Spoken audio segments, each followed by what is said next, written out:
Kung mahilig ka nga sa merienda na mura at masarap, ay perfect to para sa'yo. Kaya watch to the end of this video. At eto nga na naman ang maestro pala sa Binibining Genre at your service. Welcome to Sushi Ligawan. Tagpuan nga lang, dito lang yan sa Malabon. Almost all nga ng mga binibenta nila ditong merienda ay nag-range lang from 15 pesos to 25 pesos. Ay, sobrang sulit nga kapag pumunta ka dito. May iba't ibang mga ino-offer silang merienda dito tulad ng palabok, spaghetti, lugaw, tokwa, pancake, champorado, at marami pang iba.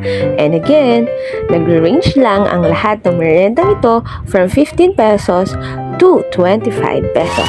Sulit ang mga pagkain at talaga namang di tinipid. Mura pero may kalidad. Ay! Marami pa nga sila ditong merienda. Hindi ko na nga lang na-videohan kasi sobrang haba ng pila.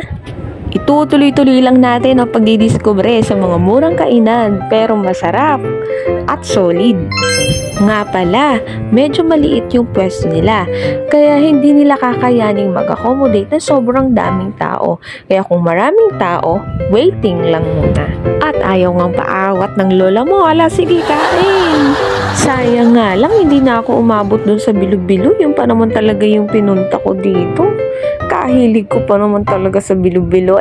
Eto pa nga pala, sa gilid lang ng kainan, meron nga din pasyalan. O, diba? O, kabog. So, that will be all for our vlog today. See you on my next vlog.